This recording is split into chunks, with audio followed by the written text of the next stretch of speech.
Good evening all and welcome to another video on All How the Ale. It's Sunday night, which means it's trad beer night. And the beer we're going for tonight, house from North Yorkshire again. It's from Whitby Brewery again. It's this one. It is their IPA. And their IPA is a 5.2% ABV pale dry hoppy beer. According to the bottle, it says it's one for the hop heads. Deliciously dry with a hint of grapefruity bitterness. It's pale gold to look at. It's floral, lychee and grapefruit on the nose. And to taste, it's citrus and citrusy hops. Your ingredients are water, malted barley, roasted barley, wheat malt, hops, yeast, and it is suitable for vegans, so there are no fish guts in this one. Yeah, and see how it goes, shall we? Now, tonight I get to christen the Whitby Brewery glass for the first time. Looking forward to that. So, oh, it's a lively one. Bit like the fossil fuel last night. This one has made my legs very wet. Interesting. It's been kept very cold. Anyway, the pour is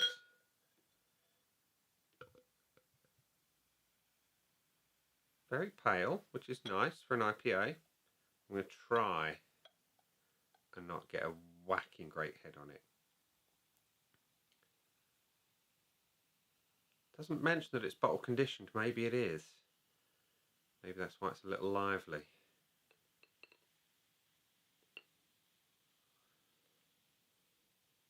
I'll leave it like that. There is the dregs in the bottle. Wow, you can see that's lively. Look at the carbonation coming up from the nucleation points. That's huge, ladies and gents, boys and girls. Massively lively beer, that. Actually glass. You've got the whalebones around this side. You've got the, well, I suppose the pier, and then you've got the church and the abbey on the front. Anyway, the beer is very lively. It's slightly hazy, which does kind of allude to the fact that it might be bottle conditioned, or it might have some residual yeast in there from the bottling process, I guess. Good white head. A couple of fingers worth, actually. The beer looks all right. Let's have a whiff. Subtle citrus.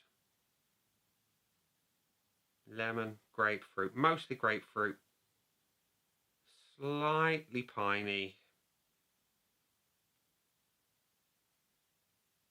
But otherwise, not too bad. Not too bad. There is a hint of something sharper. Maybe that's the lychee, that kind of thing. Anyway, looks all right. Smells all right. See what it tastes like. Cheers.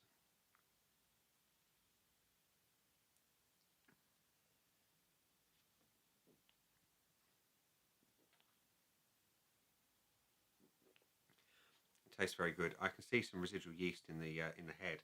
Just wipe that out. So I think it might be bottle conditioned. There is no mention of it though. I'm sure there wasn't. No mention at all of it being bottle conditioned. Whitby, is it bottle conditioned? If not, there's a bit of extra yeast in this one that perhaps shouldn't have been there. Anywho, the body's decent, medium weight, good carbonation, clearly.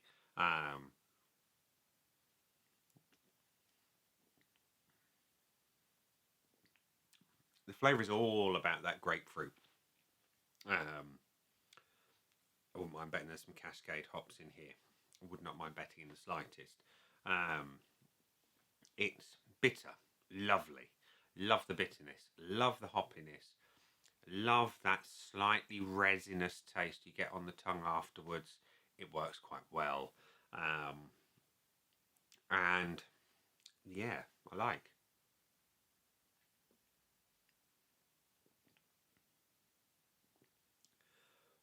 It's all about the grapefruit. All of it. And it's on the back end as well. It's a really quite a dry back end on this beer.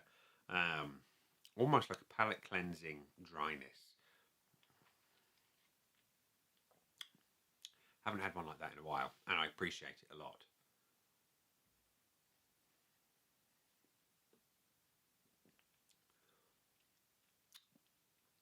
I like the flavour. That's what matters.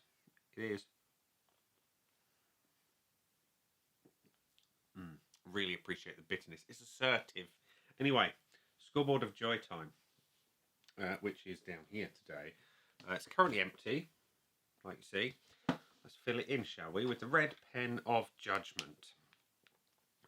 Visually, it's a good looking beer. I'm not going to top it up because we've still got the head, right? Get off the focus. Come on. There you go. It doesn't want to focus today. Anyway, that's your beer. It looks good. It's a good colour. It's a good head to it. Lots of carbonation coming up from the many nucleation points on the bottom of this glass. There are loads of them. It's a good looking beer. I like the fact there's a little haze. I like the colour. I like the head. There's nothing I dislike about the visuals. I'm going to give it the point. The aroma is nice, but it's on the light side. You do get the grapefruit. You do get the sharpness of the lychee, but it's on the light side. I'm not sure why, because the flavour is absolutely humongous, but the nose is a little light, even after a swirl. I like it though. I just want a lot more of it. I'm going to go down the middle, 0.5. The body, like I say, is good. It's very good actually.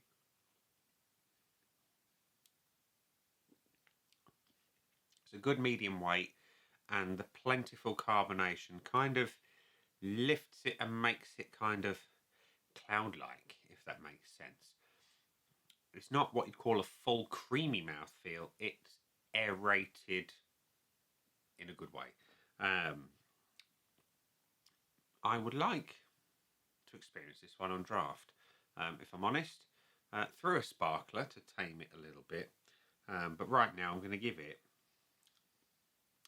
the 0.8.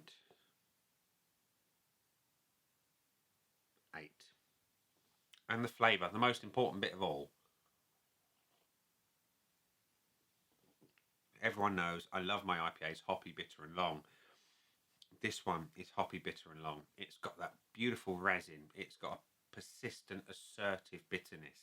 It's not lacking in any way. If you like your grapefruit hops like I do, this one is going to reign supreme. And yeah, it's got a good strong flavour.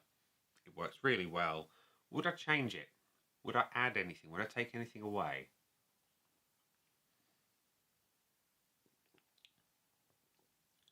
Good question. It is what it is, right? The brewers intended it to be this way, and I would argue if I wanted something different in it, I'd probably go for something else, but I like what's presented here. So I'm going to say no, I wouldn't change anything on the flavour front. So I'm going to give it the full point. And the finish. The finish, again, I like them hoppy, bitter and long, much like the main flavour. And this is hoppy, bitter and long. It does have that resin in plentiful quantity on the back end. And it's got that lovely little bit of a dryness that you don't often get. I like that. I like it a lot. Wouldn't want to drink too many of them though, because that dryness perhaps could be a bit too much. I'm going to go to 0.9 on the back end there. So what have we got there? We've got, what have we got there? 1, 2, 3.7, 4.2 out of 5, which is not bad at all. Considering how lively the beer was, I was expecting some negative fireworks. But there we go. I like it. Would I buy it again? Yes, I would. It's a good thing I would, because I've got another one in the fridge. When I bought that box of stuff from Whitby, I bought 2 IPAs because I love an IPA, and it's very rare that you get a bad IPA. So yeah, I took a gamble, bought 2 of them, and hopefully one will be a little bit less lively. We'll find out later.